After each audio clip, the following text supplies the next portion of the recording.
2014 में जब प्रधानमंत्री का शपथ लिए थे तो मुझे वो दिन याद है। मैं न्यूज़ में ही देख रहा था कि पत्रकार उनका फ़ोटो खींचने गया तो प्रधानमंत्री खुद कैमरा लेकर उस पत्रकार का फ़ोटो जब खींचे तो मैं तो बोला कि भाई ये तो कमाल का प्रधानमंत्री है, ये तो देश में डंका बजाएगा ही बजाएगा।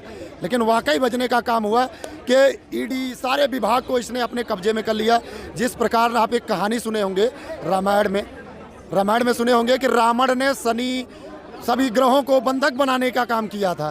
तो आज प्रधानमंत्री मोदी जी ने जो हमारे देश की लोकतंत्र को मजबूत करते हैं, ज़मीनी मसलों को सरकार तक पहुंचाने का काम करते हैं, आज उनको इस प्रकार से दबाया जा रहा है। और वो नज़दीक चुनाव बता तो रहे हैं तो चीनी फंडिंग जो है बीजेपी के ऊपर जितने हैं वो क्यों नहीं दिखा रहे। चाइना रोज इनके एक कदम आगे बढ़ रहा है, उस पर मौन क्यों है। अगर ये विभागें मणिपुर में मौन हो जाती हैं, वहाँ के मुख्यमंत्री बयान ऐसे देते हैं कि ऐसी हजारों घटना। अरे ईडी है, तुम्हारे जितने विभाग हैं मणिपुर में बैठा हो ना, स्पोच करो ना। ये दंगा आज तक क्यों नहीं रुक रहा है, ये दंगे क्यों नहीं रुक रहे हैं। लेकिन प्रधानमंत्री जी इस पे तो काम ही नहीं करेंगे। वो 20 प्रदेश है मणिपुर, वहाँ बोल दिया 6 महीने तक अशांत रहेगा, वो अलग है। ये जिम्मेदारी आप समझते हैं सिर्फ विपक्ष पे और जो सरकार के खिलाफ आवाज़ उठाए तो उसी के ऊपर ये सारे विभाग बैठते हैं। इन विभागों को प्रधानमंत्री मोदी जी और बीजेपी सरकार जो है इनकी आवाज़ को बंद करने का काम कर रही है। 2024 का चुनाव नज़दीक है, हम कांग्रेसी लोग हैं, ठीक है, और हम गलत का निंदा करते हैं। हम 14 पत्रकारों का बहिष्कार इसलिए किए क्योंकि वो सामाजिक तौर पर अहिंसा की वादी शब्द जो देश में प्रचार कर रहे थे, जिससे हिंसा और फैल रहा था, इस करके हमने उनका बहिष्कार किया। और राष्ट्रवादी नहीं है, और जो सच्चे हैं उनके साथ हम हैं।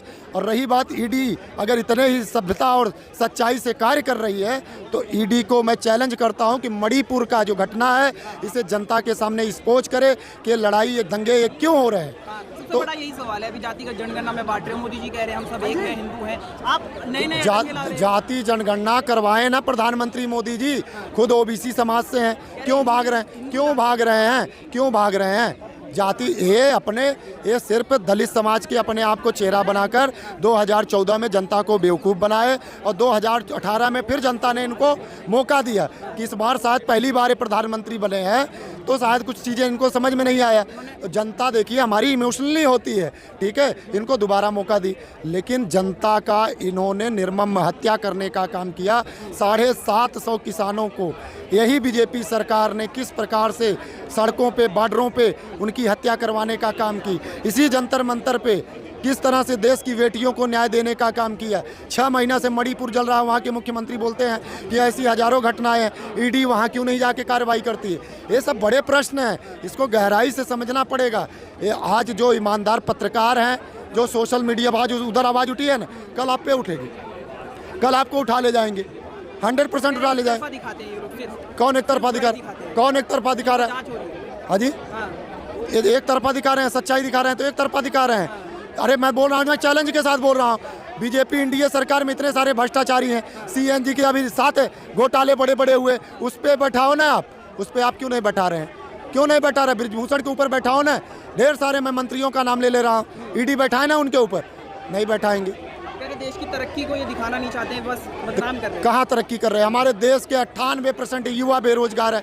आज 4 दिन पहले आप रामलीला मैदान में देखिए क्या जगह थी वहाँ पे। अभी आज हमारे देश की महिला आई थी जो आंगनबाड़ी में 4,000-5,000 रुपया पाती है, और एक तरफ देश के प्रधानमंत्री महिला आरक्षण बिल संसद में पारित करते हैं। ये 2023 का सबसे बड़ा जुमला है, और मध्य प्रदेश में पता नहीं किस मुंह से बोल देते हैं। इनको शर्म नहीं आती है देश के प्रधानमंत्री को कि क्या बोले कि इंडिया अलायंस से महिला शक्ति दूर रहे, महिला शक्ति दूर रहे। अरे आंगनवाड़ी वाली जो मेरी महिलाएं हैं, जो देश की नारी शक्ति है, उसके लिए तो आपने कोई कार्रवाई नहीं किया। हम देश को एक कर रहे हैं, ये लोग जातियों में बांट रहे हैं। पहले जो सरकारें थी उसने एक नहीं किया। पहले की सरकारों ने, कांग्रेस की सरकारों ने सभी राष्ट्रीय संपत्ति को राष्ट्र के हवाले करने का काम किया। 2014 से पूरा देश देख रहा है, 2014 से 2023 तक अगर आप देखिए, रेल, भेल, तेल, पोर्ट, सब कुछ तो अपने दोस्तों के नाम इन्होंने कर दिया। क्या ये देश की मजबूती है? इस पे हमें सोचना पड़ेगा और इसको हमारे जनता को समझना पड़ेगा, ये सरकार की नीतियाँ